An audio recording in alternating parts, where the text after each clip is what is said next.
एक श्लोक के माध्यम से इस लाइन को स्टार्ट करेंगे।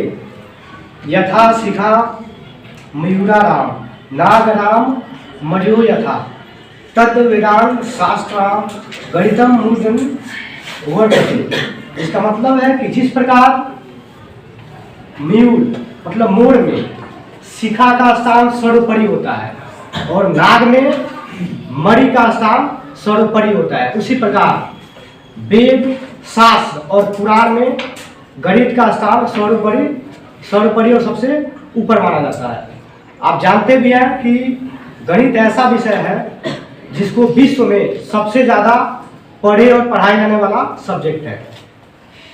अगर हम इस गणित महोत्सव या गणित दिवस की बात करें कि आखिर में क्यों मनाया जाता है, क्या इसका रीजन क्या है, तो सबसे पहले गणित दिवस तो पहले भी मनाया जाता था, लेकिन सन 2012 ईस्वी से डॉक्टर मनमोहन सिंह ने श्रीनिवास रामानुजन के जन्म दिवस के शुभ अवसर पे उन्होंने क्या किया, 22 दिसंबर से उन्होंने राष्ट्रीय गणित दिवस को मनाने का, सेलिब्रेट करने का यह सिलसिला जो है चालू कर दिया। तो आज जो है वह राष्ट्रीय गणित दिवस का 135वां दिवस है। मतलब आज जो है श्रीनिवास रामानुजन जी का कौन सा दिवस है? 135वां दिवस। एक बार की घटना ऐसे हुआ था कि क्लास में जो क्लास टीचर थे तो बच्चों को समझा रहे थे कि बच्चों अगर कोई भी संख्या है, जैसे मान लीजिए यहाँ पे अगर 18 है तो 18 में 18 से अगर भाग दिया जाए, इसका मतलब कि उसी संख्या से उसी संख्या में अगर भाग दिया जाए तो वह कितना प्राप्त होता है? 1 प्राप्त होता है। इसका मतलब है उन्होंने कहा कि अगर सेब की संख्या 10 है,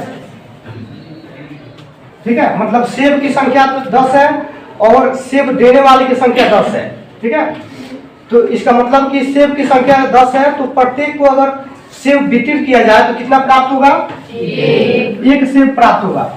यह जो है वो जो क्लास टीचर थे वहां से जो शिक्षक थे उन्होंने विद्यार्थियों को बताया, तो उसमें से वही प्रतिभाशाली लड़का वहां पे बैठा था, तो उन्होंने कहा, वो टीचर कहे कि क्या सभी लोग समझ गए हैं? तो वह लड़का खड़ा हुआ और बताया कि जी सर हम सभी लोग समझ गए हैं। तो क्या समझे हो? तो हम लोग समझे हैं कि अगर 0 से भाग दिया जाए तो 1 प्राप्त होगा। क्या प्राप्त होगा? 0 में 0 से भाग दिया जाए 1 प्राप्त होगा। टीचर वहां पे थोड़ा आश्चर्यचकित हो गए, क्योंकि उनके बताने का तरीका भी यही था। वो कह भी रहे थे कि किसी भी उसी संख्या से उसको भी आप विचार कीजिए, सोचिए, मंथन कीजिए, ठीक है। तो जब भी संख्या उनको मिलता, संख्या के साथ खेलते थे, उसको प्लस किया जाए तो क्या होगा, माइनस किया जाए क्या होगा, मल्टीप्लिकेशन किया जाए क्या होगा, उसका डिवाइड किया जाए क्या होगा, ऐसे वो संख्या बनाए और उसका एक स्क्वायर बनाए।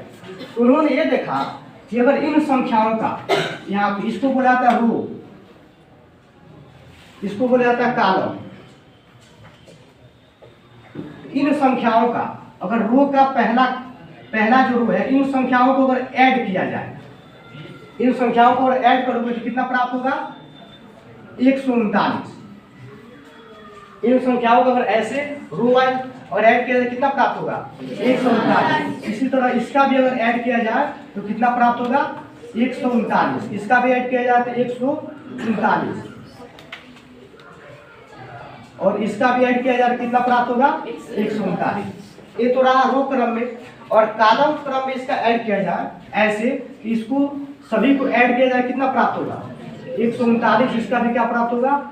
139। इसका भी प्राप्त होगा 139। ये संख्याओं का एक क्रम हो गया, रो हो गया, कॉलम हो गया। और देखा जाए डायगोनल, मतलब ये वाला और ये वाला, ऐसे अगर देखा जाए इसको भी अगर आप ऐड कीजिएगा कितना प्राप्त होगा? 139। इसको भी ऐड करके देख सकते हैं, ये भी प्राप्त होगा 139।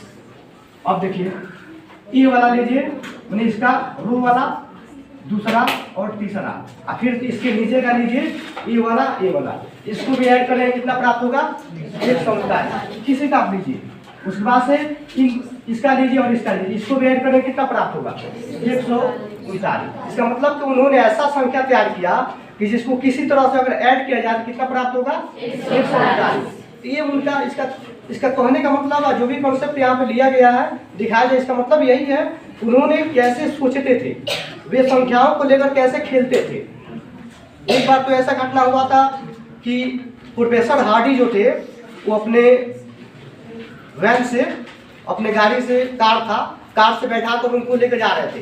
तो जब भी उनके सामने वो नंबर प्लेट दिखती थी, नंबर प्लेट, उसकी वो तुरंत गणना करने लगते थे। जैसे मान लीजिए नंबर प्लेट को भी कुछ भी दिखा, ऐसे दिख गया 1999-86, ऐसे नंबर प्लेट दिख गया तो तुरंत इन संख्याओं को काउंटिंग क्या कर लेते थे, इसका प्लस क्या होगा, माइनस क्या होगा, इनको दो संख्याओं को ऐड कर लिया तो उनका सबट्रैक्ट क्या होगा, उसका डिवीजन क्या होगा, मल्टीप्लिकेशन क्या होगा। ठीक है, टोटल संख्याओं का फ्रैक्शन के रूप में पूरा अपने दिमाग में तैयार कर देते थे। इससे ये होता था उनका IQ लेवल जो है उससे बढ़कर कुछ हाई हो जाता था। ठीक है, ये संख्या होता है। गणित का मतलब ही यही सब है। ठीक है, जब तक आप अगर कोई भी आप क्वेश्चन ले रहे हैं तो क्वेश्चन का मतलब ये नहीं है कि आप उसको आंसर ला दे रहे हैं तो उतना ही बड़ी बात है। क्वेश्चन का मतलब ये है कि उसको सबसे पहले समझना कि आखिर में क्वेश्चन का लेवल क्या है, क्या कहना चाहता है, उससे हम क्या सीख सकते हैं। ये सब चीजें थी जिन्होंने रामानुजन ने अपने व्यवहार में लाया था, और इस तरह से रामानुजन को मॉडर्न नेशनल मैथमेटिक्स डे के रूप में माना जाता है, और आधुनिक गणित के जन्मदाता इनको माना जाता है। ठीक है, इन्होंने कई प्रकार की थ्योरी भी दी है, जैसे माना जाता है संख्या पद्धति, सुने हो नंबर सिस्टम, तो नंबर सिस्टम भी इन्होंने दिया था। नंबर सिस्टम में जो भी नंबर, जैसे मान लीजिए कहा जाए यहाँ पे एक लाइन हो गया। ठीक है, आप जानते भी है नंबर सिस्टम, आप जानते हैं कि ये वाला लाइन है तो ये क्या होता है, ये राइट होता है, ये क्या होता है, लेफ्ट होता है। इस लेफ्ट में ये क्या होता है, माइनस होता है, -1, -2, -3, -4, -5। इधर क्या होता है, +1, +2, +3, ऐसे सब होता है। इन्हीं संख्याओं के साथ वे खेले थे। जैसे मान लीजिए 0, 1, 2, 3, 4 ऐसे इनफिनाइट, तो उनसे उन्होंने क्या तैयार किया था, सम संख्या, इवन नंबर, विषम संख्या, ऑड नंबर, उसके बाद से भाज्य संख्या, अभाज्य संख्या, सहअभाज्य संख्या, उसके बाद से जो भी संख्या इसमें बन सकती थी। ठीक है, जैसे रैशनल नंबर, इरेशनल नंबर, इन सभी संख्याओं का परिकलन कौन किए थे, श्रीनिवास रामानुजन जी। उन्हीं के बदौलत हम इस समय मैथ में जो भी प्रक्रियाएं हैं वो सीख रहे हैं, समझ रहे हैं। ठीक है, मैथ जो कहते हैं उसका फुल फॉर्म मैथमेटिक्स होता है, और मैथमेटिक्स का कितना ब्रांच होता है जानते हैं, मैथमेटिक्स का 2 ब्रांच होता है। अगर मैथमेटिक्स की बात की जाए,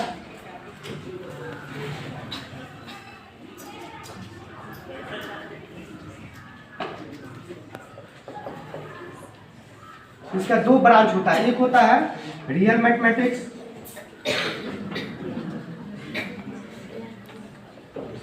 एक होता है अप्लाइड मैथमेटिक्स। उन्होंने सबसे ज्यादा अगर जोर दिया था वो दिया था रियल मैथमेटिक्स पे।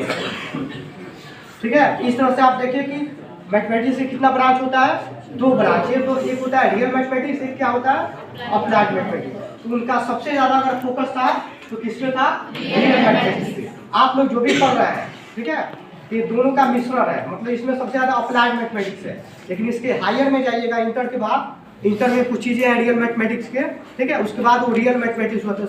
तो सबसे ज्यादा रियल मैथमेटिक्स उन्होंने क्या किया था, फोकस किया था।